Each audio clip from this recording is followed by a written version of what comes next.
Šodien devos nelielā piedzīvojumā un gribēju to izstāstīt caur video. Tāpēc paņēmu brāļa velosipēdu bez viņa atļaujas un devos ceļā. Plāns bija aizbraukt līdz Vesedes līču purva takai. Galīgi nekas sarežģīts.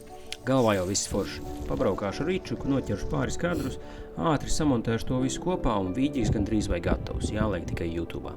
Realitātē slapjas kājas. Es šitam. Galīgi nebiju gatavs. Ritenis jāsuņ pa sniegu un mani vēl neviens izrādās nefilmē. Pašam jāapstājas, jāatrod, kur nolikt kamera, jāizbrauc cauri kadram, jānoliek ričuks, jāiet paņemt kamera un jāiet atpakaļ pie velo. To visu varētu aprakstīt tā. Man bija plāns un labāk būtu bijis bez plāna.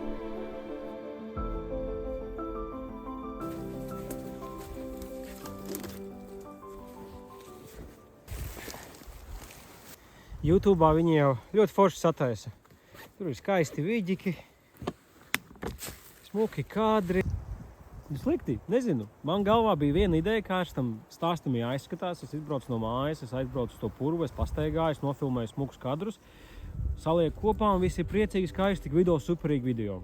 Un tagad es sēžu ceļa malā, es sapūšu ābolus, lapjām kājām un 6 km no mājas vēl.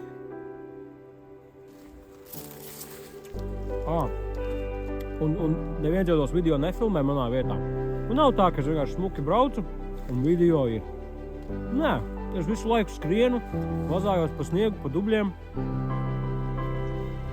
Uz priekšu, atpakaļ, un tad kaut kāds kadrs varbūt trāpās. Vēl viņš ir jāsam. Kā es samontēšu to visu vispār? Reality check.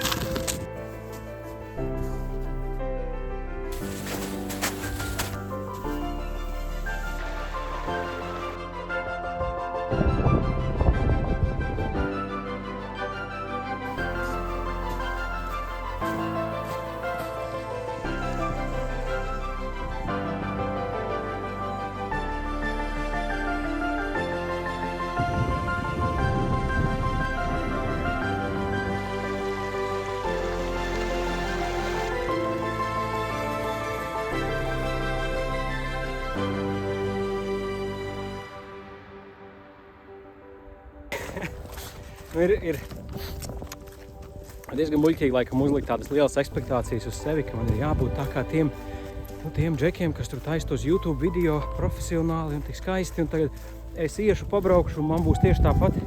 Nav! Nav, un arī nevar būt. Kā tas var būt, ja es to neesmu darījis? Un tas ir ok. Un ar visām savām pārcelušajām kājām un sniegu nobridies, dubļos izdzīvojies. Tas ir ok. Tā tam bija jābūt un visi esam cilvēki.